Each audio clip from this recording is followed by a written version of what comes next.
Richard KUKLINSKI. We're going to conduct a bat search here. Put your arms out.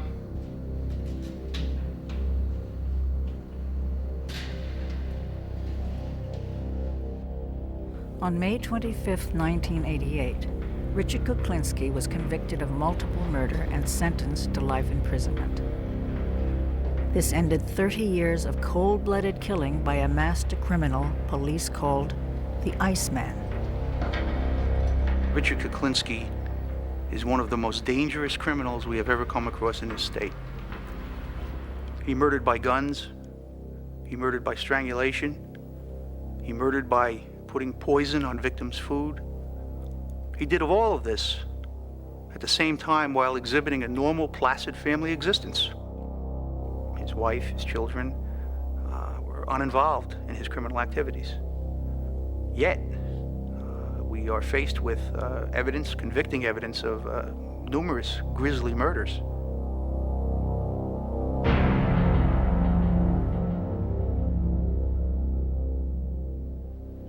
How many people have you killed? Oh, an approximate guess.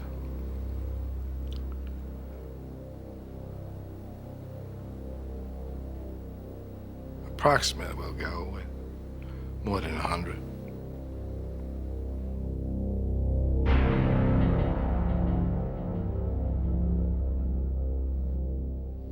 How do you feel about killing? I don't. It doesn't bother me. It doesn't bother me at all. I don't have a feeling one way or the other. I think if I had a choice, I wouldn't.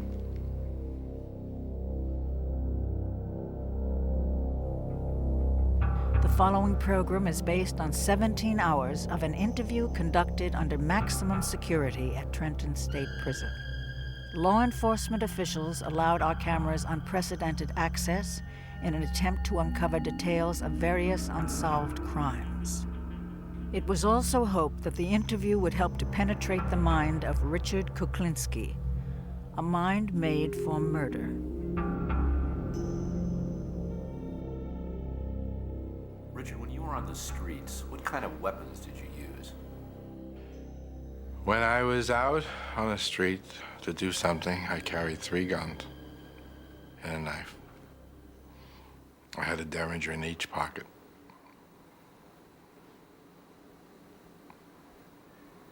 And a gun on my ankle, a bigger gun just in case, and a knife. And it all depends how it came about. You indicated yesterday that you used a shotgun to grab at a stoplight or something like that, or? I had a red light. We were following this fellow. I pulled up at a red light, came alongside of him, and shot the shotgun, took his head off. He never saw the green light. It was a sawed-off shotgun. It was very, as a matter of fact, when it happened, it surprised me. I expected the man to die, but it really surprised me when it took his head off. It was something I didn't expect. Richard KUKLINSKI is not a serial killer. He's not a drug-crazed, wild man running around with a machine gun. He's not a person that is driven by perverse sexual desires. He doesn't drink.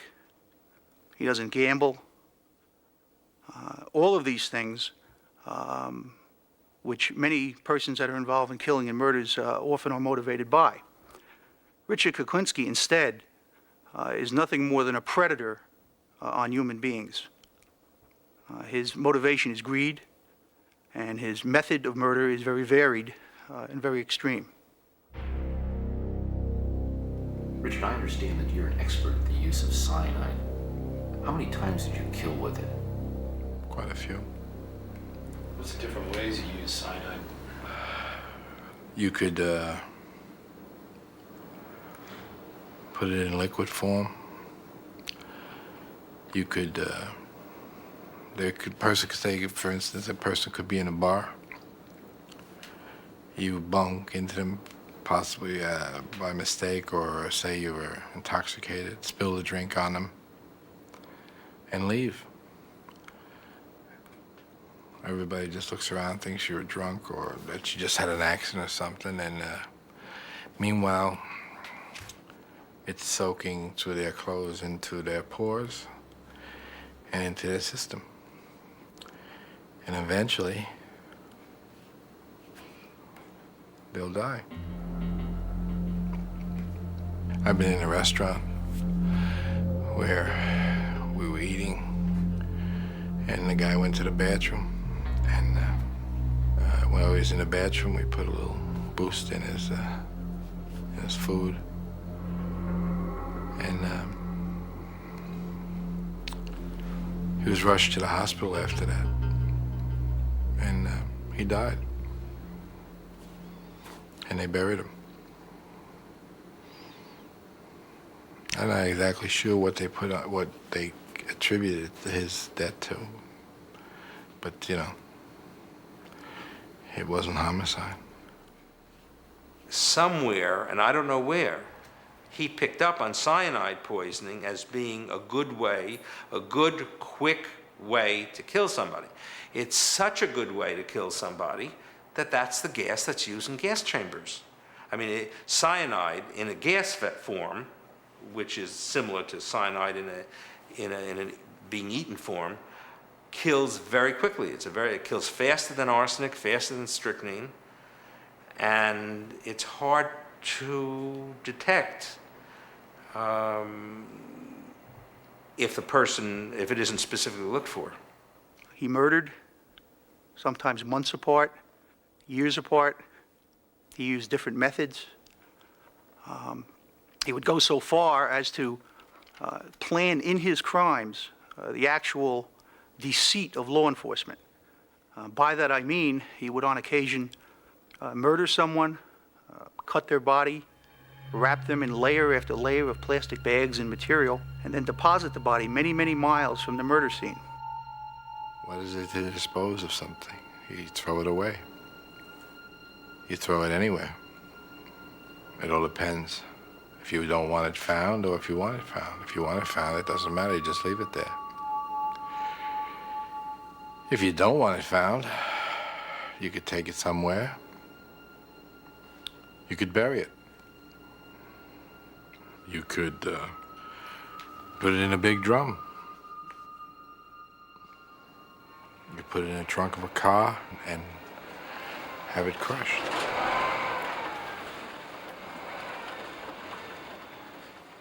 You leave it in town, you can put it on a park bench. I mean, you know, you can put it anywhere you want. They found a few people sitting on park benches, I'm sure. As a matter of fact, I know they have. Are there any murders that you committed that haunt you, that you just sort of you feel and you Nothing haunts me. No murders haunt me. Nothing. I don't think about it. That's why it's hard for me to tell you. In order for me to be able to tell you when something happened, I'd have to think about when. If I think about it, it would wind up hurting me. So I don't think about it. If I had a choice, and of course you has already said to me, we all have choices. Maybe we do. At the time I didn't seem to have one. But if I could have, I would like to be different than what I am. I would have liked to have been different than what I was, yes. It would be better. It would have been better for me. I would have liked to have had a better outlook on life.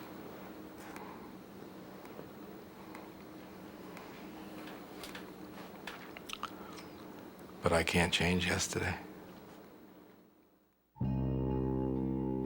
Richard Kuklinski was born April 11, 1935, in a low-income public housing project in Jersey City.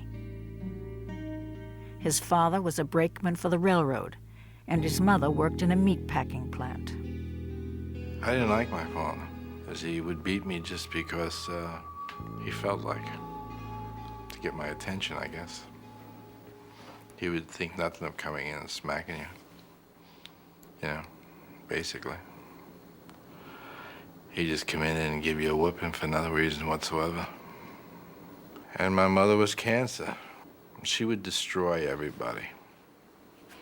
She thought I took too long to do something. She didn't hesitate to give me a swat here and there. And she didn't just use her hand. She would hit me with a broomstick or something like that. It hurt. As a matter of fact, she broke the broom on me more than once. Richard's mother believed that harsh discipline at home should go hand in hand with a rigid religious education. I was raised Catholic.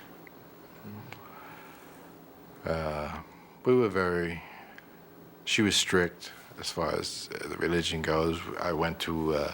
Your mother? My mother, yeah. My mother, we went to Catholic grammar school. And we were raised with the Catholic belief. I was even an altar boy. But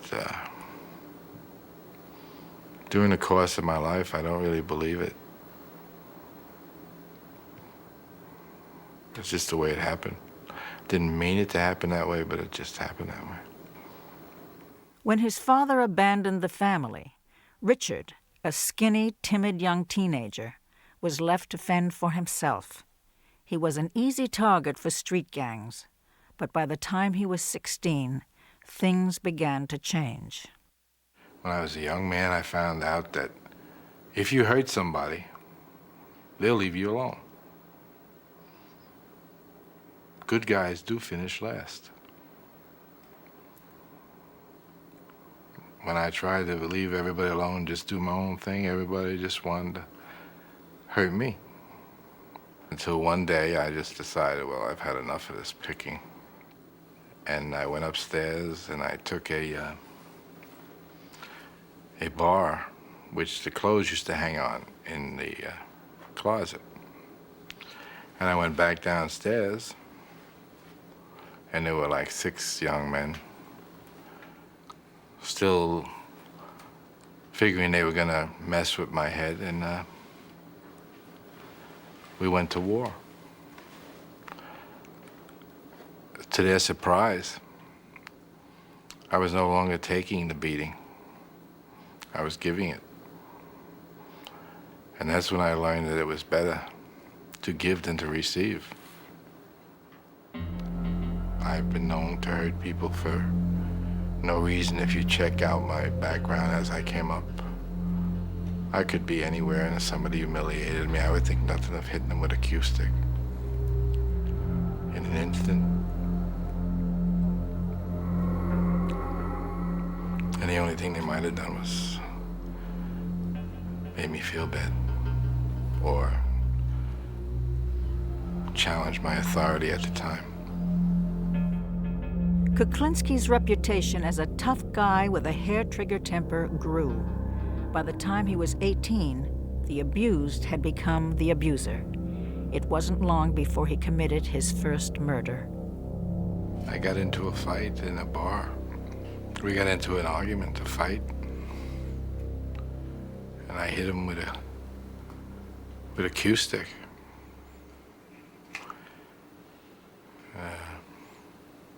A few too many times. And he died. How'd you feel after, when you found out he had died? I had felt very bad. Very, very bad. I was upset. I didn't mean to do it, actually. But surprisingly, I felt sadness, and after a while, I felt something else. I didn't feel sad. It was sad along with some sort of a rush that I had control. And if you mess with me, I guess it's, if you mess with me, I'll hurt you. By the time he'd reached his 20s, Kuklinski had become a petty crook and pool hustler. Then his life changed. In 1960, he met a pretty 19-year-old girl named Barbara Pedrin. He was absolutely flowers at the door every day and considerate and romantic and all of the things that anybody could hope for, dream for. He bought me beautiful things.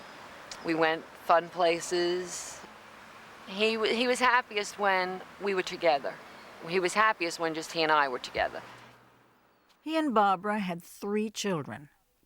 But with just an 8th grade education, he could only get low-paying jobs that didn't pay enough to support his growing family. I didn't have the capability of getting a better paying job. Was I gonna push a yarn truck the rest of my life? Make a menial amount of money? I couldn't have afforded 1 child, let alone 3. He went to work at a film lab, where he began to pirate pornographic films and sell them to outside sources connected to the Gambino crime family. This connection led to other criminal activities, and it wasn't long before he went from being a small-time hood to a big-time killer. He worked as a hitman and associated with a gang that worked out of the notorious Gemini Lounge in Brooklyn. Above the lounge was a mafia killing factory where victims were killed and dismembered. Hacked bodies were packaged in plastic bags and carted away. Kuklinski was the perfect enforcer. He was brutal, and he knew how to intimidate. If people owed money, they either paid up or paid with their lives. Most people paid their bills. Some didn't. I remember one guy, he was owed a lot of money. Well, I guess a considerable amount of money.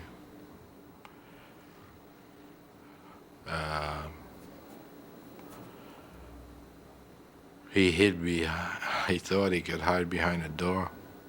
It was a nice door, expensive door.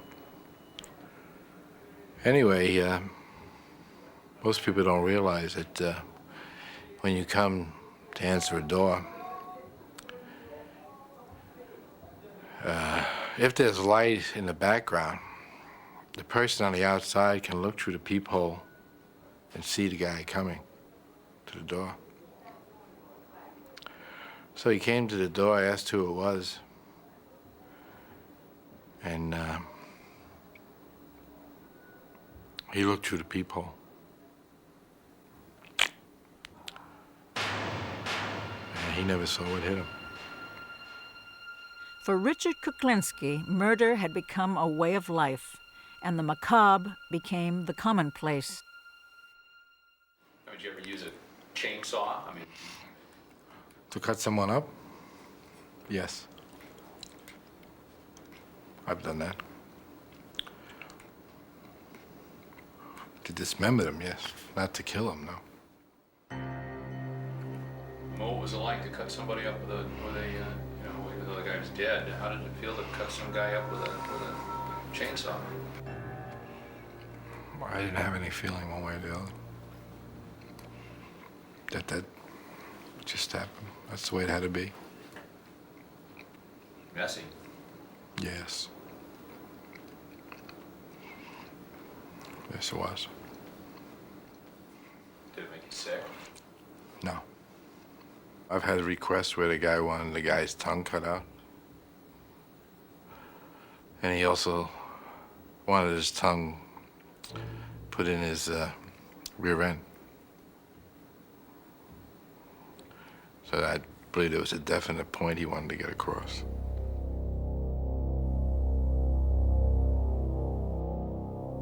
I have an experience that I don't know if I should tell you or not. that it probably would offend a lot of people. I don't know. I don't think I'll go into that. Go ahead. Yeah, it's not a good one. No, go ahead, tell him.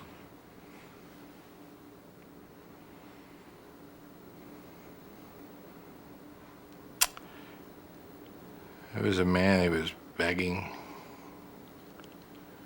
and pleading and praying, I guess.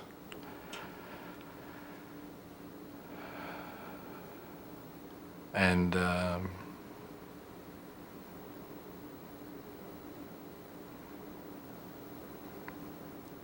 he was pleased God and all over the place.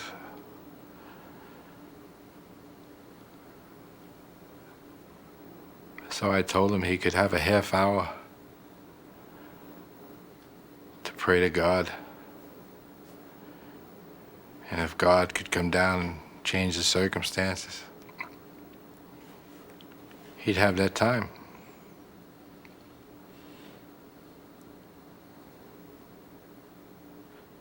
But God never showed up. And he never changed the circumstances. And that was that.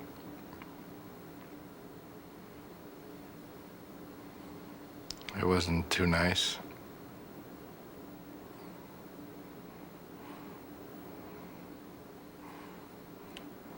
That's one thing I shouldn't have done, that one. I shouldn't have done it that way. By the 1970s, between his illegal activities and contract killings, he was becoming a wealthy man. He now lived in an expensive home in a middle-class neighborhood with his wife and 3 children. Richard, what did you charge for a hit? If I hit somebody, I wouldn't hit it for peanuts. I'd like to have some money. I say if I were to do somebody, I want at least 5 figures. And at least up in the better half, not the lower half of the 5 figures. Kuklinski kept his criminal life secret from his family and neighbors. He told them he was a businessman. No one knew his business was murder. We were perfect. My children were never in trouble. We were perfect. We were the all-American family. I mean, we had what seemed to be the perfect life. They were wonderful times. And time with his family was the only thing that he was really concerned. I mean, if he never had to leave the house, he would have loved it. He hated to have to travel. He hated to go away. He came back as soon as he can. He wanted to be home all the time. He wanted to be with us all the time. I enjoyed that way of life. I felt I had achieved something. I very seldom left the house unless I had to, because I felt secure in the house. I felt very secure. I tried to provide the best for them as I knew how. Might not have been the right way to go, but it was for me the only way. I tried to never let anything touch the house. I brought nobody there. My family was not exposed to anybody. I wanted to show them the good side of life, not the bad side. Richard had a very, very sad childhood. You got the impression, or I knew because he would like say something and then drop it and change the subject, that he was abused and that there was no love. He grew up absolutely without any love, without a doubt. I mean, the first Christmas with my family, he was in awe. He couldn't believe it. It was a tree and everyone was cooking special things and there was lots of, we were laughing and it was fun, and he kept saying, I can't believe that this is what happens. It was a Jekyll and Hyde existence. the way it was and the way I wanted it to be were absolutely two different lives. I wanted one life. I had to have another life. This other life would interrupt one Christmas Eve. While his family was celebrating the holidays, Kuklinski left his home to collect on a bad debt. Business was business, even on Christmas Eve. The man owed me money. He was giving me a runaround. I told him I wasn't happy that he wasn't going to pay me. He had the attitude that nobody could hurt him. I think he was wrong. Anyway, he never saw Christmas. What did you use? A gun. Extremely loud inside of a car. Matter of fact, my ears were ringing for a long time. What'd you do afterwards? I walked away, got in my car, and went home. What'd you do when you got home? I put toys together for the kids for Christmas.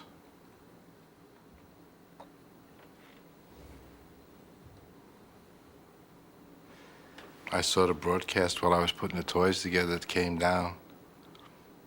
Mob-related killing.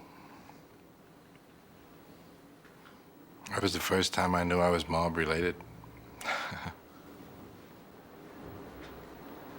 How'd you feel?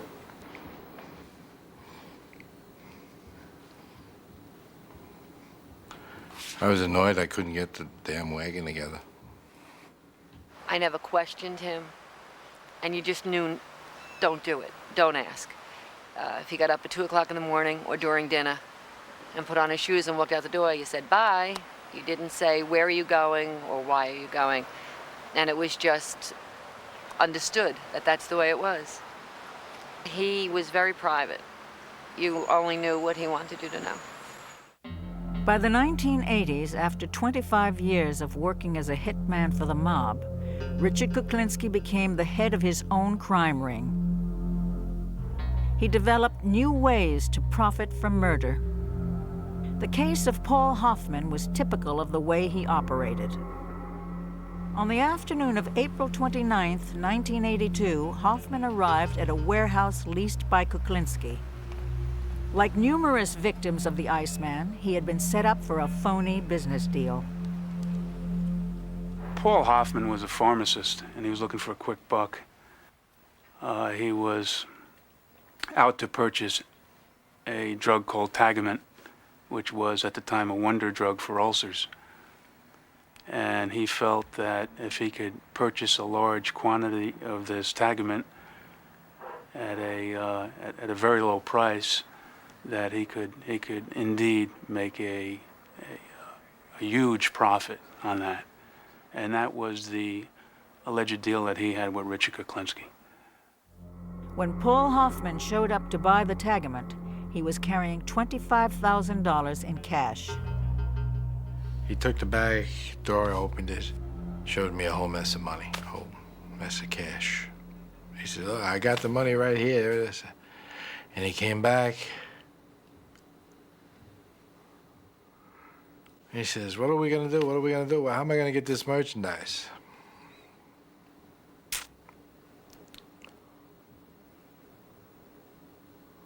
I put the gun under his chin, and I said, there is no merchandise. And I shot him.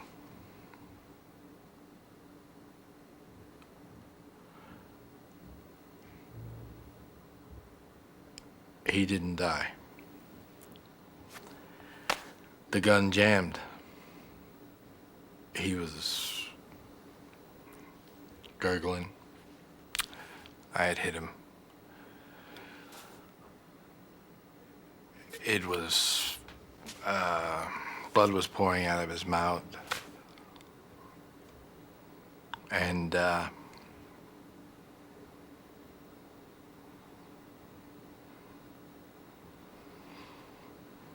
He was in I would imagine it looked like he was in a lot of pain.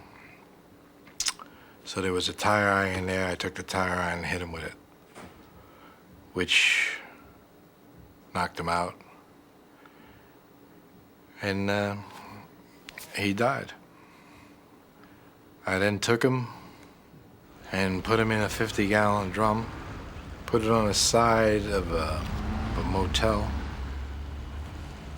It was behind Harry's Corner. I listened to the people. I went in Harry's every morning. The thing was there for a long time. I looked at it every day. It was there. I went in Harry's every day. One day it was just missing. Continued to go in Harry's to see if anything was said about it. Nothing was said. I don't know what happened to the drum. By the 1980s, Kuklinski was involved in narcotics, pornography, arms dealing, money laundering, hijacking, and contract killing on a worldwide basis. He was also pressing 50 and getting tired. He started to make mistakes. He began to leave traces, and law enforcement officers who had suspected him over the years began gathering evidence. Kuklinski would protect himself by killing anyone who could testify against him. On December 27, 1982, a body was discovered at the York Motel in New Jersey. The body was identified as Gary Smith, 37. Smith had been given cyanide and then strangled to death. This was the first of many mistakes Kuklinski was to commit. Gary Smith was found under a motel bed in New Jersey, as I recall, where some 20 people had used the room in 5 days and nobody had realized there was a rotting body underneath it. The body was found in a decomposed state. It was very hot weather. Smith would have not been identified as a murder victim if he had died only of the cyanide. If the cyanide had worked and he had died, and he didn't need to be strangled, that ligature mark around the neck wouldn't have been seen, and he would have been possibly a drug addict overdose, or lots of other things of a non-homicidal nature would have to be considered. On September 25, 1983, the body of Louis Masgay was found. As he had done many times before to confuse the time of death, Kuklinski had frozen the body in an industrial freezer. This was the murder that earned him the name of Iceman. This murder was also his second deadly mistake. He did too good a job in that body because he left that body in the freezer for 2 years, then took the body out and dumped it in Rockland County, and the body was found before it had fully thawed out. So the doctor doing the autopsy, the medical examiner in Rockland County, when he opened the body up, saw ice inside the body in the summer's day and said, there's something wrong here. This guy could not have died 2 days ago the way he looks like from the outside. On May 14, 1983, a bicyclist was riding down a lonely road in a wooded area and saw a buzzard feeding on a body. It was Daniel Deppner, 44, the third business associate of Richard Kuklinski, to be found dead. The body count grew. There would soon be 5 unsolved murders with one thing in common. The last person to see the victims alive had been Richard Kuklinski. After 30 years of getting away with murder, Richard Kuklinski's time was running out. He had been under investigation for 3 years, and the police were beginning to put the pieces together. What I told my superiors in Trenton was that, hey, look, you know, we can check with the FBI and we can see that there's a certain number of given serial killers roaming around this country of ours. But take a good hard look at what we got here. We got Richie Kuklinski, and there's only one of him. In 1986, a division of the New Jersey Criminal Justice Department set up a task force made up of federal, state, and local law enforcement agencies. The task force analyzed existing investigative material and gathered new information. They had one mission: to arrest and convict Richard Kuklinski. When I first read the file, which at the time was nothing more than a compilation of several different unsolved homicides, the more you looked for connections, the less you found in this particular case, because there was different types of murders, different devices used. The final method that was used was, in fact, the introduction of a undercover federal agent, Dominic Polifrone, who was able to win Mr. Kuklinski's confidence and was able to record conversations where he detailed his participation in these murders. I portrayed myself as a hitman. Told him I worked for the wise guys downtown New York, and my brother was a good fella downtown, and I went by the name of Dominic Michael Provenzano. You willing to go out on a contract? If the price is right, I'll talk to anybody. Yeah? Sure. And you mean to tell me your way is nice and clean and nothing fucking shows up? Well, it may show, my friend, but it's quiet. It's not messy. It's not noisy. It's not, you know. Yeah, but how the fuck do you put it together, like, you know what I'm saying? Oh, there's always a way. There's a will, there's a way, my friend. We used to sit down, we talk. Either we'd go to those tables over there and get away from people, and we discuss how to murder people. You know, I just have a few problems I want to dispose of. I have some rats I want to get rid of. Yeah. The only fucking thing I don't understand, don't you use a fucking piece of iron to get rid of these fucking people? You use this fucking cyanide? Why be messy? You can do it nice and calm. It became apparent at later points in the investigation that Mr. Kuklinski fully intended on murdering Dominic Polifrone, in addition to the victims that were being discussed at the time they were having these tape-recorded conversations. So he could pretty much tell Dominic Polifrone anything, because he knew shortly that he had plans for Mr. Polifrone too. You put that stuff in a mist, you spray it in somebody's face, and they go to sleep. No shit. As long as he's dead, that's the bottom line. Well, that's the thing, isn't it? No matter how it was done, I mean, I know guys that went to sleep and never woke up again. I mean, you know. He says he had one guy, he went and get a hamburger, they come back and he put the cyanide on his hamburger. And we're sitting down and he's telling me, he says, you wouldn't believe it. He says, I'm waiting for this guy to keel over. He says, because once you eat cyanide, usually you'd roll over and that's it. He says, this guy had the constitution of a fucking bull. He says, you wouldn't believe it. He says he wouldn't die, and we're both laughing about this. And I'm saying in the back of my mind, I said, holy God. I said, look at this. I said, what kind of person is this? I said to myself right there, I said, you better cover your butt. I said, because you just don't know with this guy. And he'd be kidding about it, and I'd be laughing. In the back of my mind, I'm saying, this is the devil. No question about it, this is the devil.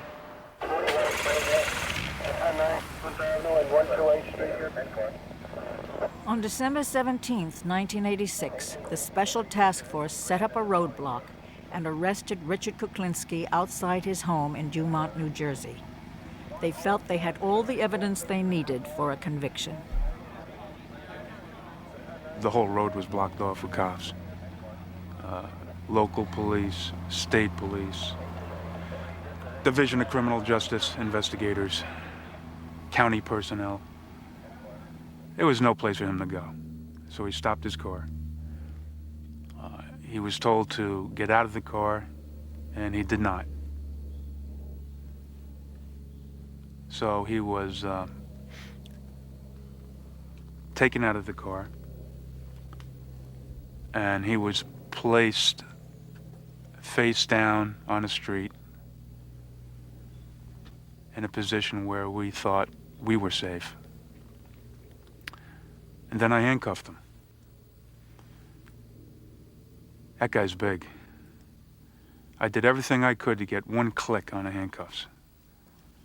And later on, I tried to put leg irons on him, and there's no way they would go on. They just wouldn't go on. Law enforcement authorities have arrested one of the most notorious contract killers in state history. A self-employed Bergen County man is behind bars, charged with 5 murders, and prosecutors are investigating his involvement in dozens more. This is unwarranted. Unnecessary. These guys watch too many movies. He is such a cold-blooded killer, they call him the Iceman. After being convicted of 2 murders, he confessed to 2 others in court today. I shot George Malvin 5 times. Louis Masgay on July 1st, 1981. I shot him once in the back of the head. When the judge asked him why he had killed the 2 men, Kuklinski replied, It was due to business. Dominic Polifrone's tapes had nailed Kuklinski, but in court, the Iceman greeted the undercover cop with a smile. He seemed to be quite cheery about saying hello to you. Well, I reciprocated. The only thing is, I'm going home, and he's going to a different environment at the present time.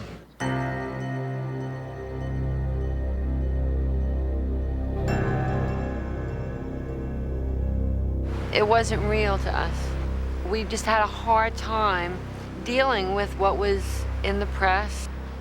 And I kept saying, no way, and I don't believe it. And then when I actually heard his voice, you know, in court, it was very hard to believe that he talked like that. It was very, very difficult to believe. I've done it always. As far as you've known or heard, there isn't too many things I haven't tried. No matter how it was done, I mean, I know guys that went to sleep and never woke up again. I mean, The consensus of the federal, state, county, and local law enforcement agencies that were involved in this investigation is that Richard Kuklinski is one of the most dangerous criminals we have ever come across in this state. Further, it's our feeling that he is of such a diabolical, methodical type of killer that it's very possible that when all is said and done, we still may never know how many people he has actually killed. What Richard has been accused of and found guilty of and spoke to you about goes against God and man. I have very strong feelings. I am totally anti-violence. I mean, as are my children. And I can't make those wrongs right. I can't make them right in my own mind.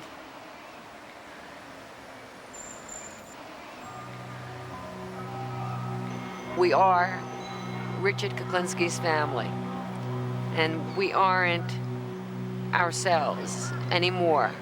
We're Richard Kuklinski's family.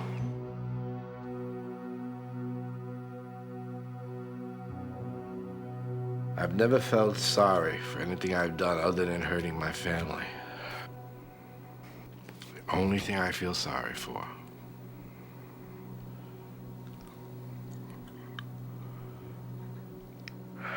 I'm not looking for forgiveness, and I'm not repenting.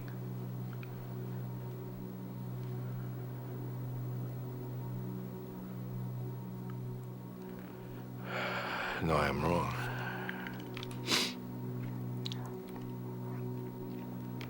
I'm wrong.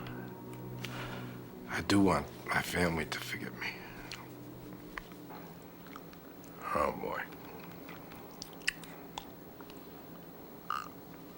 I can make this one.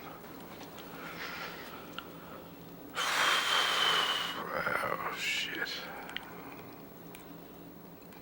This would never be me. This would not be me.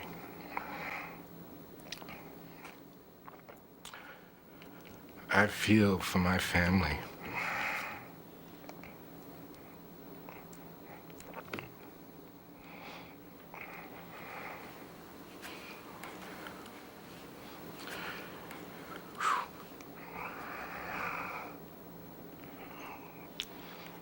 You see the Iceman cry.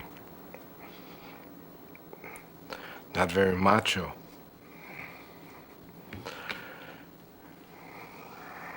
But I've heard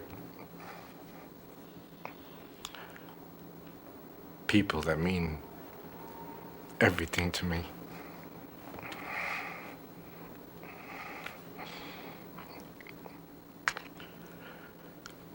But the only people that mean anything to me.